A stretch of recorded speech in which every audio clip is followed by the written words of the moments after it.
বিসমিল্লাহির রহমানির রহিম।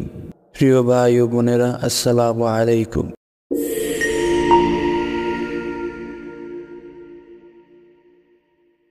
আল্লাহ তার শেষ নবীকে পরজগতের অলৌকিক নিদর্শন সমূহ কিছু অংশ সচক্ষে দেখিয়ে দেন, যা বাক্যাংশের মাধ্যমে বলা হয়েছে। উক্ত নিদর্শন সমূহের মধ্যে ছিল যা সহিহ হাদিস সমূহে বর্ণিত হয়েছে, যেমন মক্কা থেকে বুরাকে সাওয়ার হওয়ার পূর্বে সিনাজাক করা এবং তা জমজম পানি দিয়ে ধুয়ে সেখানে নোট দিয়ে ভরে দেওয়া, অতঃপর বাইতুল মুকাদ্দাসে গিয়ে সেখান থেকে ঊর্ধ্বহরণের পূর্বে তাকে দুধ এবং মধু পরিবেশন করা। কিন্তু রাসূল সাল্লাল্লাহু আলাইহি ওয়াসাল্লাম দুধ গ্রহণ করেন। তখন জিবরাইল আলাইহিস সালাম বলেন, আপনি স্বভাব ধর্মপ্রাপ্ত হয়েছেন। তিনি প্রথম আসমানে আদম আলাইহিস সালাম, দ্বিতীয় আসমানে ইয়াহইয়া ও ঈসা আলাইহিস সালাম, তৃতীয় আসমানে ইউসুফ, চতুর্থ আসমানে ইদ্রিস, পঞ্চম আসমানে হারুন, ষষ্ঠ আসমানে মুসা, সপ্তম আসমানে হযরত ইব্রাহিম আলাইহিস সালামের সাথে সাক্ষাৎ করেন। তবে আদম ও ইব্রাহিম আলাইহিস সালাম ব্যতীত অন্যদের আসমানের ব্যাপারে বর্ণনাগত ভিন্নতা রয়েছে। তিনি ফেরেশতাদের কলম দিয়ে লেখার খসখস আওয়াজ শুনেন। 600 ডানা বিশিষ্ট জিব্রাইলকে তার নিজস্ব রূহর নিকট থেকে দেখেন। সিদরাতুল মুনতাহার কুল গাছ দেখেন, যার পাতাগুলো হাতির কানের মতো বড় বড়। সপ্তম আসমানে বাইতুল মামুর মসজিদ দেখেন, যেখানে প্রতিদিন 70,000 ফেরেশতা সালাত আদায় করেন, কিন্তু পুনরায় আর সুযোগ পান না। হাউজে কাউসার ও জান্নাত জাহান্নাম দেখেন। তিনি জান্নাতের নিয়ামত রাজি ও জাহান্নামের কঠিন শাস্তি সমূহ প্রত্যক্ষ করেন। তাকে তার জন্য নির্ধারিত সুপারিশের স্থান মাকামে মাহমুদ দেখান।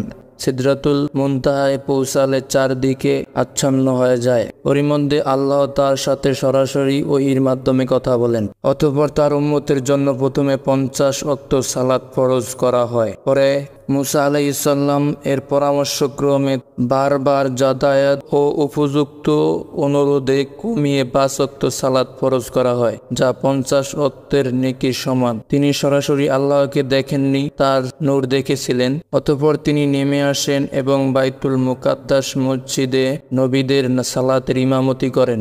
অতঃপর বোরাকে করে রাত্রির কিছু বাকি থাকতেই মক্কায় মসজিদুল হারামে ফিরে আসেন। পুরা ঘটনাটি ঘটে অত্যন্ত দ্রুত সময়ের মধ্যে, যা ছিল মানবীয় জ্ঞানের বহির্ভূত অথচ বাস্তব সত্য, যা মক্কার মুশরিক ও শত্রু নেতাদের দ্বারা সত্যায়িত। উল্লেখ্য যে অন্যান্য নবীদেরকেও আল্লাহ তার কিছু কিছু নিদর্শন দেখিয়েছিলেন, তবে সেগুলো সব দুনিয়াতে দেখানো হয়েছিল।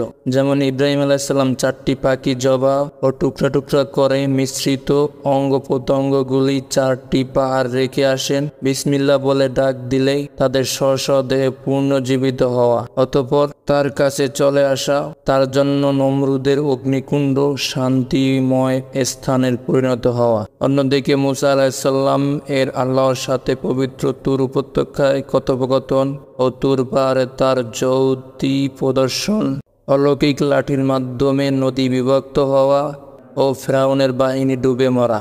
নিজ গোত্রের 70 জন নেত্রী স্থানীয় ব্যক্তির এলাহি গজবে মৃত্যুবরণ ও পরক্ষণে মুসা আলাইহিস সালাম এর দোয়া ও আল্লাহর হুকুমে পুনরায় জীবিত হওয়া ইত্যাদি ঘটনাবলী। ইব্রাহিম আলাইহিস সালামকে দেখানোর উদ্দেশ্য সম্পর্কে আল্লাহ বলেন, আর এভাবে আমি ইব্রাহিমকে আসমান ও জমিনের রাজত্ব প্রদর্শন করেছি, যাতে সে দৃঢ় বিশ্বাসীদের অন্তর্ভুক্ত হয়।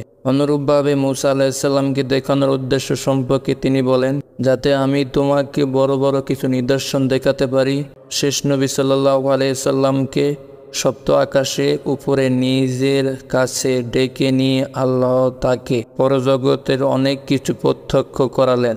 সবশেষে শেষ নবী সাল্লাল্লাহু আলাইহি সাল্লামকে সপ্ত আকাশের উপরে নিজের কাছে ডেকে নিয়ে আল্লাহ তাকে পরজগতের অনেক কিছু প্রত্যক্ষ করালেন এবং বললেন, এটা এজন্য যাতে আমি তাকে কিছু নিদর্শন প্রত্যক্ষ করাই।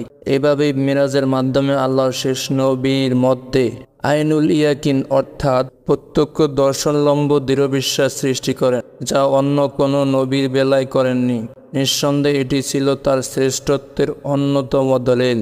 সেই সাথে এটি ছিল বিশ্বাসীদের জন্য একটি বড় পরীক্ষা। যেমন আল্লাহ তাআলা বলেন, আর আমি তোমাকে মিরাজের রাতে যে দৃশ্য দেখিয়েছি এবং কুরআনে বর্ণিত যে অভিশপ্ত বৃক্ষ দেখিয়েছি তা ছিল কেবল মানুষের ঈমানের পরীক্ষার জন্য। আমি তাদের ভীতি প্রদর্শন করি, অতঃপর এটা তাদের বড় ধরনের অবাধ্যতাই কেবল বৃদ্ধি করে। আর আমি তোমাকে মেরাজের রাতে যে দৃশ্য দেখিয়েছি এবং কুরআনে বর্ণিত যে অভিশপ্ত বৃক্ষ দেখিয়েছি তা ছিল কেবল মানুষের ঈমানের পরীক্ষার জন্য। আমি তাদের ভীতি প্রদর্শন করি, অতঃপর এটা তাদের বড় ধরনের অবাধ্যতাই কেবল। আপনাদের যদি ভিডিওটি ভালো লেগে থাকে তাহলে কমেন্টে পরবর্তী পর্বের জন্য লিখে যান।